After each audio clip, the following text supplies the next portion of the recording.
Hello everyone, और कैसे हैं आप सब। जैसा कि आप सबको पता लग गया होगा कि आप लोगों के यूनिट 1 टेस्ट अभी स्टार्ट किए जाएंगे, तो उसके लिए अच्छे से प्रिपेयर करिएगा। इसमें ये पूरा चैप्टर आएगा आपका reflection and refraction of light, और एक एमसीक्यू बेस्ड क्वेश्चन होंगे इसमें। तो आज का हमारा नया टॉपिक है, जैसा कि आप देख रहे हैं, साइन कन्वेंशन। आज का हमारा कौन सा नया टॉपिक है? Sign convention. साइन कन्वेंशन का मतलब ये होता है, आपको मैंने मिरर के बारे में जब पढ़ाया था तो मिरर का भी साइन कन्वेंशन मैंने आपको समझाया था। मिरर और लेंस का साइन कन्वेंशन एक जैसा होता है, लेकिन मैं फिर भी एक बार पूरा उसको वैसे ही रिपीट करूंगा जैसे मैंने मिरर में समझाया था, तो बहुत ध्यान से समझिएगा। साइन कन्वेंशन का मतलब ये होता है कि जैसे आपके पास एक लेंस है, लेंस के सामने आपने ऑब्जेक्ट को रखा, तो जब आप लेंस के सामने ऑब्जेक्ट को रखेंगे तो ऑब्जेक्ट को रखने के बाद उसकी कुछ इमेज बनेगी। अब इमेज बनी, ऑब्जेक्ट आपने रखा, तो वो जो इमेज डिस्टेंस है, ऑब्जेक्ट डिस्टेंस है, वो कब प्लस में होगी, कब माइनस में होगी, अब हम उसके बारे में जानेंगे। तो सामने डायग्राम देखिए, बहुत ध्यान से देखिएगा डायग्राम। आप जैसे कि देख रहे हैं कि आपके पास ये कॉन्वेक्स लेंस है। इस कॉन्वेक्स लेंस का ऑप्टिकल सेंटर क्या है? O। और इसके सामने आपने एक ऑब्जेक्ट रख दिया AB। ये AB क्या है? आपका ऑब्जेक्ट है। F क्या है? आपका प्रिंसिपल फोकस। और ये जो A डैश B डैश है, ये क्या है? इसकी इमेज है। समझ आई मेरी बात? फिर से समझ लीजिए, AB क्या है? आपका ऑब्जेक्ट है, O आपका ऑप्टिकल सेंटर है, F आपका प्रिंसिपल फोकस है, और A डैश B डैश आपकी इमेज है। अब साइन कन्वेंशन का सबसे पहला रूल ये होता है कि object always placed on the left side, कि ऑब्जेक्ट हमेशा कौन सी साइड में होगा? लेफ्ट साइड में होगा। चाहे कौन, ये जो रूल मैं आपको समझा रहा हूँ ये कॉन्वेक्स और कॉनकेव दोनों के लिए है, सेम रूल अप्लाई होंगे, पर एक साथ दोनों लेंस को नहीं समझा सकता, इसलिए एक लेंस को समझा रहा हूँ, दूसरे के जो रूल होंगे वो सेम होंगे। तो सबसे पहला रूल क्या है इसका, कि ऑब्जेक्ट जो है वो हमेशा कौन सी साइड में होगा? लेफ्ट साइड में होगा, चाहे आपका कॉन्वेक्स लेंस हो चाहे आपका कॉनकेव लेंस हो। तो देखिए, ये ऑब्जेक्ट मैंने कौन सी साइड में रखा है? आपका लेफ्ट हैंड साइड में रखा है। ए भी आपका ऑब्जेक्ट है। सेकंड रूल इसका होता है कि all the distances are measured from optical centre. All the distances are measured from optical centre. ये आपका ऑप्टिकल सेंटर O है, तो जितनी भी डिस्टेंस आप मेजर करेंगे वो कहाँ से नापेंगे? ऑप्टिकल सेंटर से नापेंगे। फॉर एग्जांपल एक चीज सोचते हैं, मान लीजिए आपके पास ग्राफ पेपर है, आपने ग्राफ तो सबने प्लॉट करेंगे, you are in class 10th। तो मान लीजिए आपके पास एक ग्राफ पेपर है और आपको 3,5 प्लॉट करना है। तो 3,5 आप कैसे प्लॉट करेंगे? पहले आप ओरिजिन से 3 चलेंगे एक्स एक्सिस पर, फिर आप वाई एक्सिस पे कितना जाएंगे? 5 चलेंगे।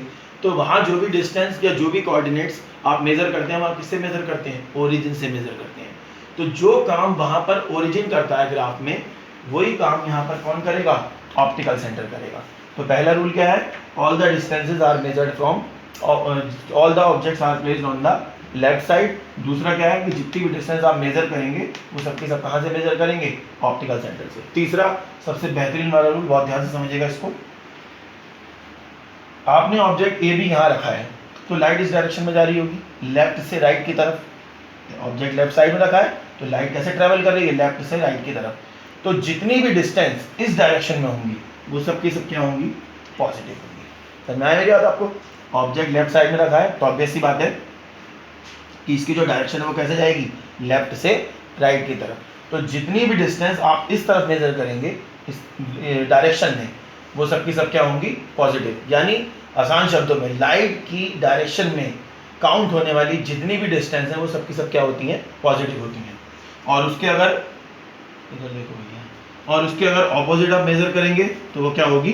नेगेटिव होगी। इस डायरेक्शन में जितनी भी डिस्टेंस है वो पॉजिटिव, और इस डायरेक्शन में जितनी भी डिस्टेंस है वो नेगेटिव। अब मैं इसको अप्लाई करके देता हूँ यहाँ पे, देखिए कैसे।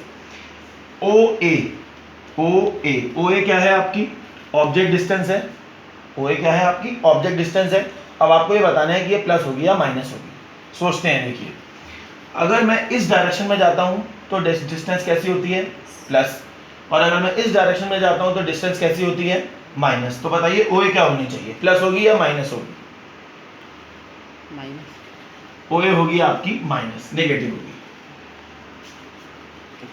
आगे देखिए, उसके बाद अब हम बात करते हैं इमेज डिस्टेंस की, ओ ए डैश की। तो बताइए ओ ए डैश जो है वो आपकी माइनस होगी या प्लस होगी? ओ ए डैश प्लस, ओ ए डैश आपकी प्लस हो जाएगी। क्यों? क्योंकि आप जा भी इसी डायरेक्शन में रहे हैं और डिस्टेंस भी इसी डायरेक्शन में मेजर हो रही है। और सोचते हैं ओ एफ क्या होगी? प्लस होगी माइनस होगी? बताइए ओ एफ क्या होना चाहिए, ओ एफ प्लस होगी आपकी, क्योंकि वो भी इसी डायरेक्शन में आ रही है। तो तीन बातें मैंने आपसे पूछी, तीनों एक बार फिर से देख लेते हैं। सबसे पहले आपको मैंने बताया ओ ए आपकी नेगेटिव क्यों हुई, क्योंकि लाइट इस तरफ जा रही है और डिस्टेंस आप इस तरफ मेजर कर रहे हैं। फिर से सुन लीजिए, लाइट आपकी इस तरफ ट्रेवल करी और आप डिस्टेंस कैसे मेजर कर रहे हैं, इस तरफ। एक बात और ध्यान रखिएगा, यहाँ पे ए ओ बोले या ओ ए बोले बात एक है, लेकिन यहाँ पर बात एक नहीं है। आप हमेशा ओ से शुरू करेंगे बोलना। मैंने आपको क्या बताया कि डिस्टेंस जो आप मेजर करेंगे वो हमेशा कहाँ से करेंगे, ऑप्टिकल सेंटर से। तो ये तीन बातें हमने यहाँ नोट करी, ये वाली आपकी हो गई। तो ये तीन चीजें हमने बताई।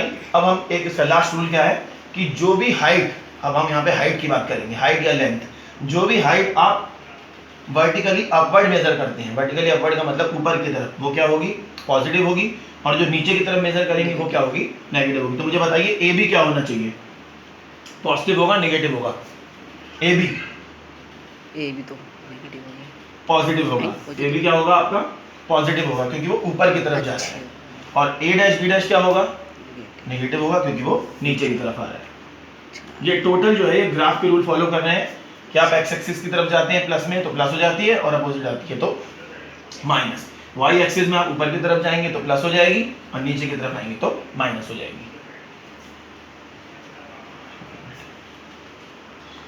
तो अभी हमने टॉपिक पढ़ा था साइन कन्वेंशन कॉन्वेक्स लेंस के लिए, और मैंने आपको पहले बता दिया था कि कॉन्वेक्स और कॉन्केव के लिए दोनों के लिए रूल सेम होता है। बस एक बात और मैं रिपीट कर देता हूँ आपको कि कॉन्वेक्स लेंस की जो फोकल लेंथ है वो प्लस होगी, और कॉन्केव लेंस की जो फोकल लेंथ है वो माइनस होगी। अब अगला हेडिंग आप देख रहे हैं, जैसा कि यहाँ पे लिखा हुआ है लेंस फॉर्मूला। लेंस फॉर्मूला क्या होता है उसको समझ में लीजिए। ऑब्जेक्ट डिस्टेंस जो है,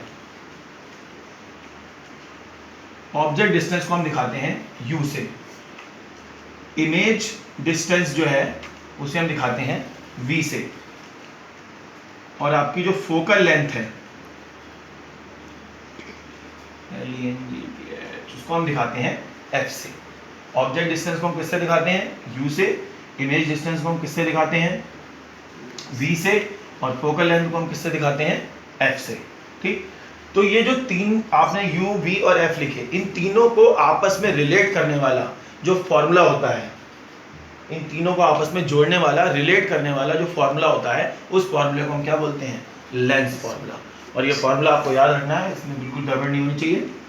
1/f equal to 1/v minus 1/u, ये फॉर्मूला है आपका। 1/f, f यानी फोकल लेंथ, 1/v, v यानी आपका इमेज डिस्टेंस, और 1/u, u यानी आपका ऑब्जेक्ट डिस्टेंस। तो ये आपका फॉर्मूला है 1/f equal to 1/v minus 1/u, ये आपका लेंस फॉर्मूला है।